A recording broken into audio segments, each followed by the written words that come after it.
Hey people, I'm Graham, and we're talking about individuality. Individuality is discovering who you're meant to be so you can make a difference. I know, I haven't had lunch yet and I'm already eating candy. I can make decisions like this. You can too, when you're older. Don't you just hate it when someone tells you to wait until you're older? I mean, it's not like you're a baby. You're not age 0. Of course not. And you know what? You use your head. You're no dud. Why should you have to wait until later for what you want now? There's got to be a better way. Well, in today's story, we'll learn about a young man named Timothy and his mentor, Paul. Why shouldn't Timothy be able to make a difference even though he's young? Well, it turns out there's just no reason. I don't think that's spelled the same. See you when you get back.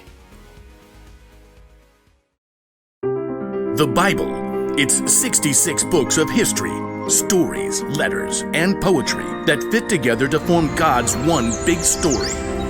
The epic adventure of how He created us and loves us so much that He made a way to rescue us. As we travel through the Bible, from Genesis to Revelation, we discover people who met God and found their lives changed forever. Now, for an amazing story, inspired by the book of 1 Timothy, chapter 4, verse 12. Timothy of Lystra must have felt like he lived in two worlds. His mother, Eunice, and his grandmother, Lois, both were Jewish and believed in the one true God.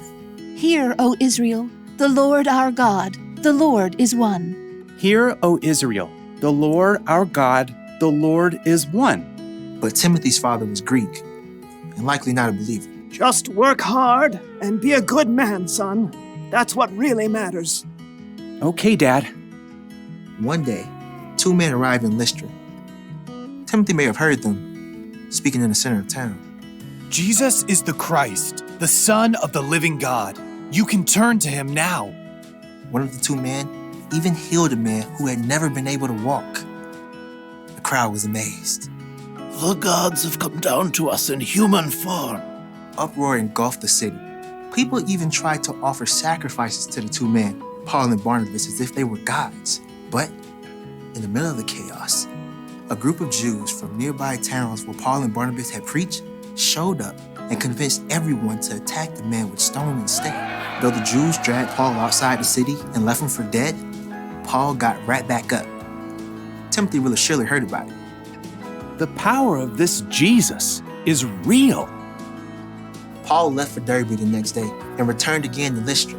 Timothy, his mother, and grandmother all listened to Paul's teaching, and all three became believers in Jesus.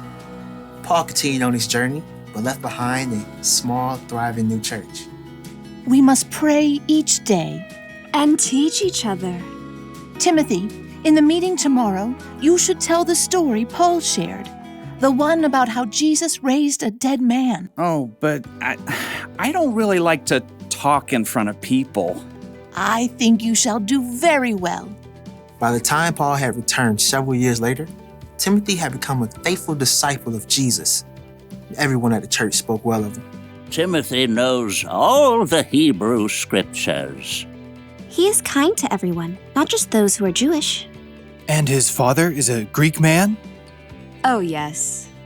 Paul was looking for someone to help encourage new churches, someone who knew God's words, someone who could speak to people from all different backgrounds.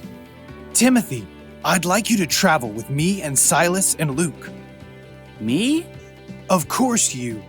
Oh, but there are others older than me with more experience. They're bold. They're better at speaking. You're the one God has chosen for this job. Wow. Well, okay. The elders of the church laid their hands on Timothy and prayed for him. God's Spirit provided Timothy with everything he would need for the work ahead. Amen. We leave tomorrow. Over the next years, Timothy traveled with Paul all around the land to help encourage believers and start new churches. While they spent time in Ephesus, Paul gave Timothy a special mission. I want you to go to the church in Corinth. On my own? You're like a son to me. I trust you completely. The church there needs to see an example of what it means to follow Christ. And, well, you're it. Timothy went to Corinth. Over the years, Timothy became Paul's right-hand man. Paul even put him in charge of the church in Ephesus.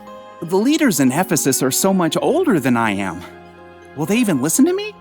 Your age doesn't matter. As Timothy settled in Ephesus, Paul wrote him letters to encourage him. Don't let anyone look down on you because you're young. Set an example for the believers in what you say and how you live. Also, set an example in how you love and in what you believe. Show the believers how to be pure. Though Timothy met Paul when he was a very young man, he was able to play an important part in helping Paul build up the early church and sharing their incredible news of Jesus.